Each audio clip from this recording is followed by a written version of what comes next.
Begitu datang karena akhlaknya yang luar biasa. Dua kerajaan yang selalu bertikai satu agama menunjuk Al-Imam Ahmad sebagai perekat. Akhirnya dua kerajaan menyerahkan kepada Al-Imam Ahmad Syah Jalal, terserah mau dipimpin silahkan.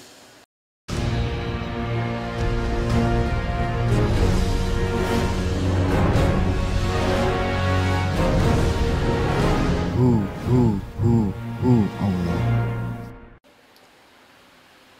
Syed Ahmad sampai dirinya masuk menyelamatkan, masuk ke sumur, ngumpet. Apa bahasa Indonesia ini ngumpet? Sembunyi. Nah. Terus beliau perjalanannya ke Syam, sampai lanjutannya sampai ke Madinah, maka disebut Al-Muhajir. Begitu masuk ke Hadramiyah, tinggal di Tarim. Pada waktu itu di Hadramut madhabnya masih Ibadiyah. Masih madhabnya apa? Ibadiyah, pecahan Khawarij. Sejarah, tolong dengarkan baik-baik.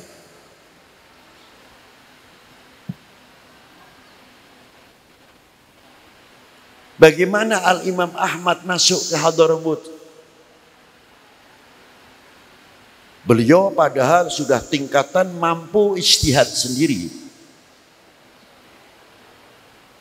Tapi hebatnya, beliau lebih suka menggunakan madhab Syafi'i untuk dakwah di Hadramut. Tidak mau benturan dengan Ibadiyah. Bagaimana supaya jalan bersama? Sehingga madhab Syafi'i berkembang luar biasa. Karena apa? Tidak terjadi benturan. Karena mahkotanya di dalam untuk berdakwah akhlakul karimah, senjatanya yang paling ampuh.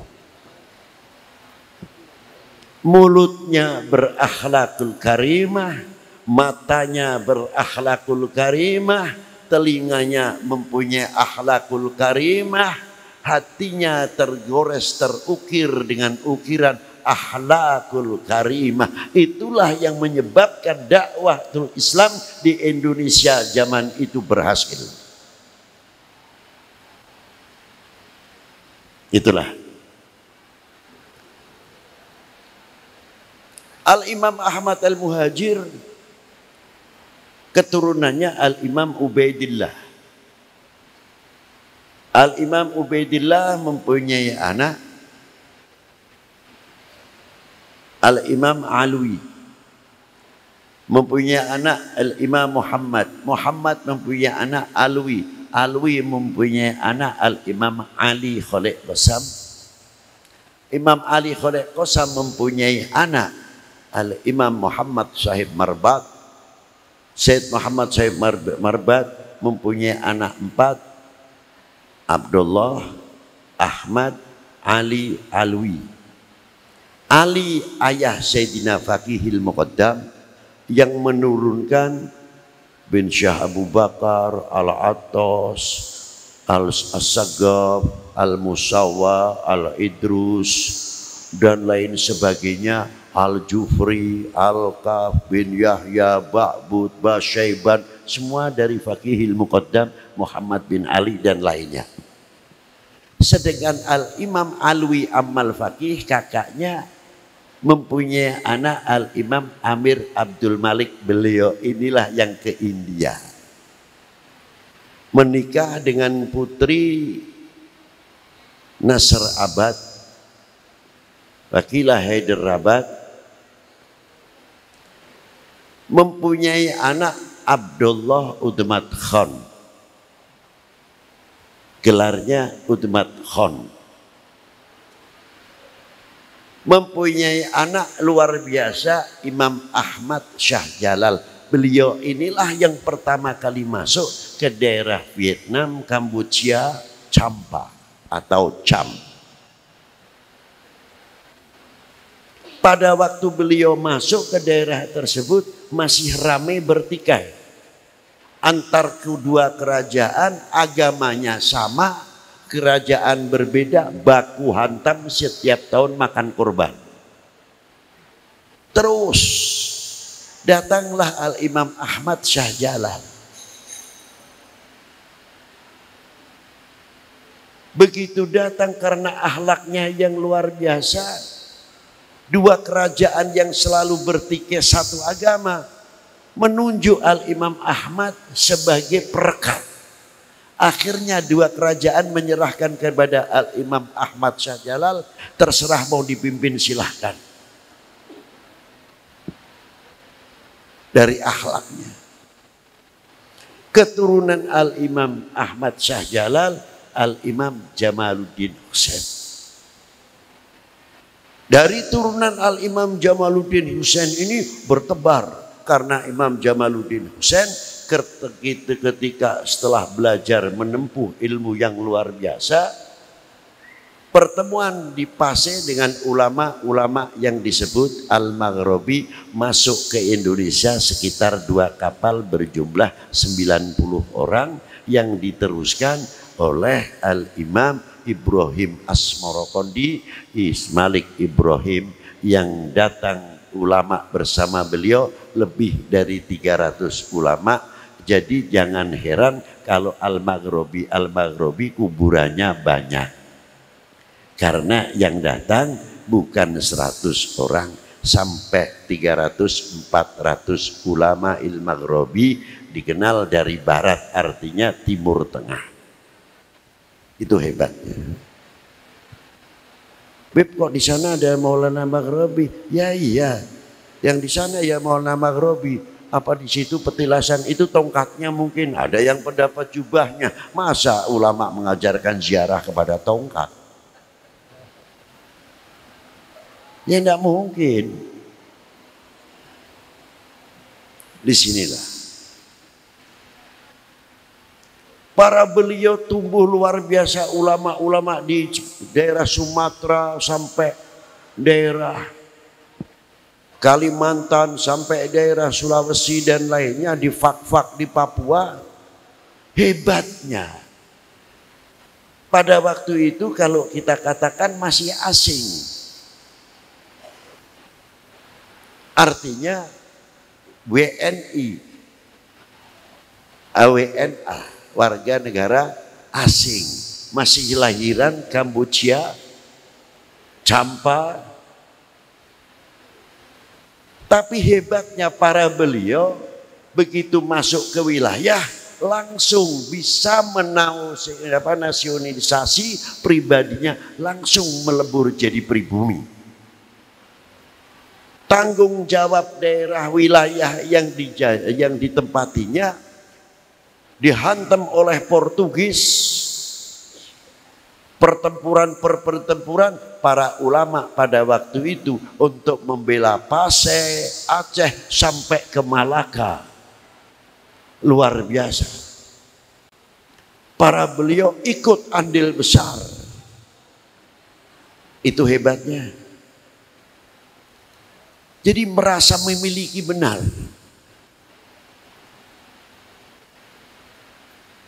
Tapi pertanyaannya, mengapa Malaka bisa tumbang? Bagaimana Malaka yang jadi sumber penyebaran Islam odds? Mulai bagaimana cara ngembosi Malaka supaya bikin dari dalam perpecahan, bikin hoax, tidak percaya kepada sultannya, tidak percaya kepada ulamanya. Kalau di sini mungkin istilahnya TNI atau Polri-nya pada zaman itu umpamanya. Dibikin supaya tidak percaya kepada polis dan tentara pada waktu itu, sehingga umat ini goyang. Akhirnya jatuhlah kerajaan Malaka di tangan Portugis pada tahun 1511. Sejarah. Nah, ini kira-kiranya saya mau tanya sedikit. Kami sadar mengakui kalau kita ini bangsa Indonesia tidak. Loh kok dia? Kita menyadari dan mengakui tidak kalau kami atau kita ini warga negara Indonesia. Bangga atau tidak menjadi warga negara Indonesia? Tunjukkan kebanggaan itu. I am Indonesian. Saya adalah bangsa Indonesia. Jangan melempem kalau nyebutkan bangsa Indonesia. Karena dengan kekuatan mengatakan Indonesia dengan tegas menunjukkan jiwa kesatriaannya yang memiliki handar beni nasionalisme yang tinggi untuk benteng-benteng Pancasila, benteng-benteng NKRI yang kokoh. Karena apa? Fanatisme. Tapi kalau sudah melempem jangan diharap. Kuncinya di situ. Coba. Luar biasa. Ini satu contoh.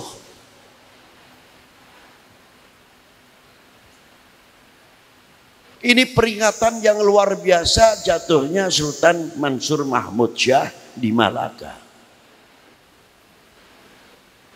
Sampai ke Demak, berdirinya Demak.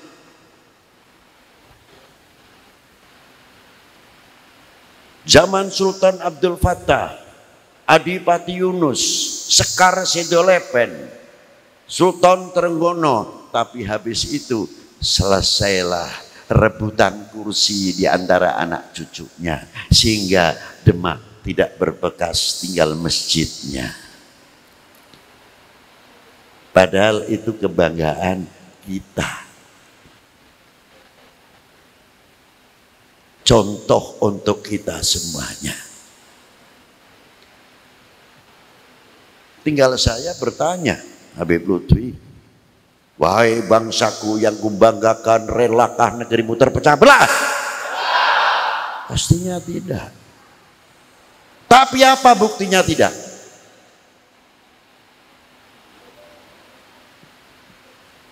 Sekarang berani menyebutkan tidak, buktinya apa?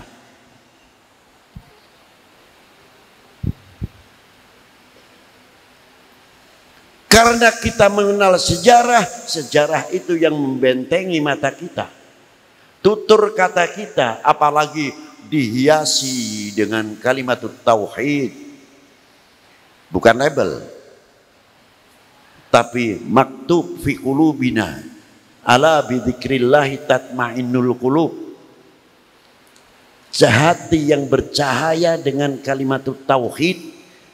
Semakin imannya semakin terang sehingga cahaya iman ini menerangi mulut kita.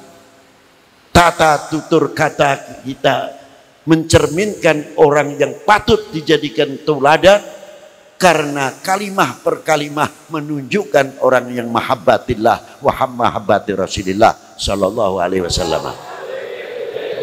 Tutur kata kita akan berpikir bagaimana regenerasi yang akan datang ini kalau meniru perbuatan akhlak yang kurang terpuji karena kita yang menuntun generasi kita. Apa jadinya? Ini mas'ul. Minta pertanggungan jawab kita semuanya. Ini loh.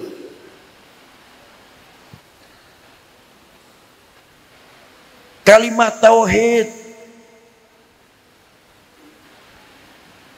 luar biasa.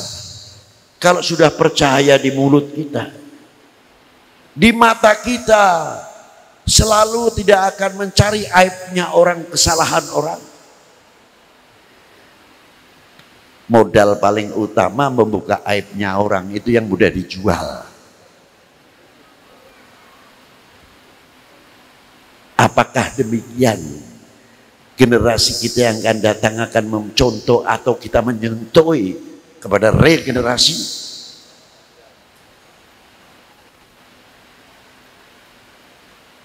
Bila mata kita ini terwarnai dengan ma'rifat billah, cahaya keimanan sampai ke telinga kita, Bercahaya, tidak mudah menerima hoax atau fitan yang akan memecah belah umat Islam, khususnya umat beragama pada umumnya, republik tercinta bangsa kita ini. Karena apa?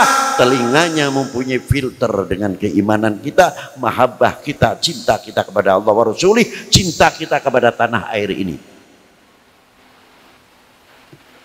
Kami bangsa yang tidak akan melupakan sejarah. Tegaknya sang saka merah putih tidak akan melupakan sejarah. Kemerdekaan Indonesia diraih bukan hadiah, tapi berdarah. Maaf, bapak-bapak yang ada di sini ini sebagian mungkin yang 70 tahun ke atas sampai 80, 45, 1945, kira-kiranya di mana? Coba saya mau tanya, ada di mana? Jawabnya cuma simpel aja, belum lahir, Beb. Ya kenyataannya begitu. Yang sudah lahir masih bayi, 45.